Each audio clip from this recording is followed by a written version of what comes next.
मित्रांनो, मंथन चॅनल मध्ये आपलं स्वागत आहे. पुणे महानगरपालिका या महाराष्ट्रातल्या सगळ्यात गाजलेल्या महानगरपालिका ठरल्या. कारण ज्या पद्धतीने या निवडणुकीमध्ये पुणे महानगरपालिकेच्या संदर्भात ज्या पद्धतीचे गणित दोन्ही राष्ट्रपतींनी लावले होते आणि काका पुतणे एकत्र येऊन या पुण्यावर आपलं अबाधित सत्ता गाजवण्याची प्रयत्न करणार होते. हे दोन्ही प्रयोग खऱ्या अर्थानं सामाजिक परिस्थितीमध्ये आणि कार्यकर्त्यांसाठी खूप मोठी गोची होती. कारण की जेव्हापासून राष्ट्रवादी फुटली तेव्हापासून कार्यकर्त्यांचे मन फुटले होते आणि फुटलेल्या मनांमध्ये ज्या पद्धतीची परिस्थिती निर्माण झाली आणि ते एकत्र येऊन जेव्हा ही निवडणूक सामोरे जाण्याचा प्रयोग कार्यकर्त्यांसमोर आला तर कार्यकर्ते ही हवादिल झाले. पण त्यात ही अजितदादा असो किंवा मोठे पवारसाहेब असो यांनी आपल्या आपल्या फंड्यांना काही सोडलं नाही. बीड मधल्या गेवराईतील शिरसबाग येथील किंवा ते काळेगाव येथील ज्या पद्धतीने गाड्या पुण्यामध्ये पोहोचल्या आणि त्यांची भांडाफोड त्या लोकांनी केला, त्याच पद्धतीने अनेक भाजपाला बदनाम करणारे नेरेटिव्ह या दोघांनीही मनसुबे रचलेले होते. अनेक यांच्या खिशातले जुने कार्यकर्ते की जे जुने हिरे म्हणून यांचे ओळखले जायचे त्यांना आपोआप भाजपच्या मैदानात सोडण्यात आलं, षडयंत्र करून सोडण्यात आलं. की जे षडयंत्र अशा पद्धतीने होतं की त्या षडयंत्रामध्ये जर भाजपनं वेळेत सावधगिरी दाखवली नसती किंवा वेळेत पावलं उचलली नसती तर भाजपाची परिस्थिती पळताधुई थोडी झाली. पण असो, किस्मत की बात है. प्रत्येकाच्या सत्सग बुद्धी कशा जाग्या होत्या आणि यांच्या या आस्थींमध्ये लपलेले खुले साप कशा पद्धतीने ओळखले जातात ते निश्चितपणे या निवडणुकीमध्ये काही प्रमाणात का होईना पण भाजपला ओळखतात. कारण की प्रवास इतका भयानक आहे आणि सत्ता ही एवढी मदमस्त आहे की सत्तेच्या लाडू खाण्यासाठी प्रत्येकाची मर्म आहे. प्रत्येकाला वाटतं की सत्ता आमच्या हाती असावी आणि विशेष करून विशिष्ट जिल्हे की त्या जिल्ह्यांमध्ये खऱ्या अर्थानं आपली सत्ता अबाधित ठेवणं हे प्रत्येकाचं समीकरण आहे. मुंबई असो, पुणे असो, नाशिक असो, संभाजीनगर असो किंवा नांदेड असो किंवा नागपूर असो, सगळीकडेच हा डाव चालू आहे. पण विशेष करून पुण्यामध्ये या पद्धतीनं या दोन्ही काका पुतण्यांना या पुणेकरांनी ज्या पद्धतीने आसमान दाखवलंय ना, ते आसमान दाखवल्यानंतर सर्वसामान्य माणसाची जागरूकता किती आहे, सर्वसामान्य माणूस हा निवडणुकीमध्ये कशा पद्धतीनं आपली मत परिवर्तित करतो याची चांगली प्रचिती मात्र पुणेकरांनी दिली.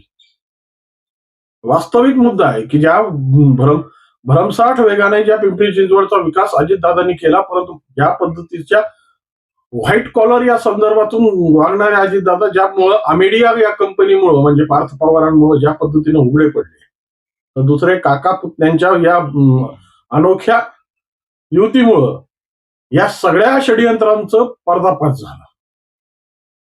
वास्तविक स्वरूपात जनतेला पाहिजे तो विकास, जनतेला पाहिजे जी निष्कलंक प्रशासन आणि या निष्कलंक आणि ज्या स्वच्छ प्रशासनाची अपेक्षा करून जनता ही आम्हाला म्हणजे या लोकप्रतिनिधींना निवडून पाठवते, त्या लोकप्रतिनिधींनी ज्या पद्धतीनं सत्तेचा बाजार मांडलाय ना त्यालाच खऱ्या अर्थानं आता जनतेने ओळखायला सुरुवात. ज्या पद्धतीनं सर्वसामान्य माणसाची खरी जी गरज आहे, खरी जी नड आहे, खरा तो संघर्ष आहे, तो कोणीच ओळखायला तयार नाही. आज जरी मुंबईच्या महानगरपालिकेच्या चाव्या दोन्ही महायुतीच्या हातात दिल्या असतील तरी त्यांच्यामधल्या चाललेल्या रस्सीखेचमुळं पुन्हा ही परिस्थिती डावलण्याची परिस्थिती निर्माण झाली. जनता संभ्रमित आहे आणि अशा पद्धतीच्या भूमिका घेऊन जेव्हा राजकीय पक्ष आपला उद्दिष्ट साध्य करण्यासाठी ज्या पद्धतीच्या युत्या करतात ना, तशीच युती ही मनसे आणि उद्धव ठाकरेंची झाली. काय परिस्थिती घडली, जनतेने ज्या पद्धतीच्या भूमिका मांडायला हव्या, ज्या पद्धतीनं निवडणुकीचे कौल दिले पाहिजे त्या पद्धतीचे कौल 100% दिले. भाजपने विसरू नये की भाजपला हे मिळालेलं मत त्याच्या महत्वाकांक्षी प्रकल्पामुळे किंवा त्याच्या पारदर्शक कारभारामुळे मिळाले नाही. पर्याय नाही म्हणून भाजप पुढे आलाय.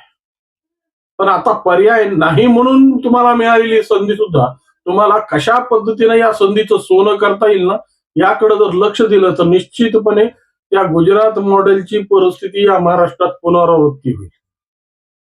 पण ते गुजरात मॉडेल केलं पाहिजे. या पद्धतीनं मुंबई महानगरपालिकेत तुम्ही अमित शहा आणि मोदींना प्रचारापासून लांब ठेवून सर्वसामान्य मराठी माणसाच्या मनात जी गुजराती भीती निर्माण होऊ नये याची काळजी घेतली. पण आता विकासाच्या बाबतीत तरी ज्या पद्धतीनं गुजरातचा विकास नरेंद्र मोदींनी केला, ज्या पद्धतीने आजपर्यंत 8 वर्ष झालं, 10 वर्ष म्हणजे 7 ते 8 टर्म झाल्या की आजही भाजपाची सत्ता तिथून हटायला तयार नाही. त्याचं कारणच आहे की तिथल्या लोकांची मनं जिंकली. तिथल्या लोकांना सर्व नागरी सुविधा पुरवण्यात आल्या. तिथल्या लोकांचा विकास हा चांगल्या पद्धतीने होऊ लागलेला आहे. त्यामुळं ती अबाधित राहिलेली विश्वसनीयता आज त्यांना फलित होते. पण महाराष्ट्रात जर अशा काल्या कित्त्यामध्ये आणि अशा खिचड्यांमध्ये जर महाराष्ट्र गुंतत राहिला आणि एका काळी जो पूर्वगामी महाराष्ट्र म्हणून ओळखला जायचा तो महाराष्ट्र जर अशा पद्धतीच्या कलंकित वृत्तीनं जर जोपासू लागला तर खऱ्या अर्थानं या महाराष्ट्रातल्या जनतेने करायचं काय? तसं पाहिलं तर मराठवाडा आणि विदर्भ अजूनही विकासाच्या पटलावर आलेले नाहीयेत. अनेक महत्वाकांक्षी प्रोजेक्ट फक्त पटलावर आहेत. त्याची अधोरेखित अजून वाच्यता झालेली नाही. या सगळ्यांचा विचार करत असताना पुणे हे सगळ्यांच्या समोर एक खूप मोठं द्योतक आहे. आणि पुणे महानगरपालिकेच्या संदर्भातून म्हणा, पिंपरी चिंचवड महानगरपालिकेच्या माध्यमातून म्हणा, ज्या पद्धतीनं कौल देऊन ज्या सत्ता सारीपाटाची हव्यास असणारी भूमिका हे जनतेने हाणून पाडली, त्याच पद्धतीने आता परिस्थिती महाराष्ट्रातल्या राजकारणाची बदलत चाललेली आहे.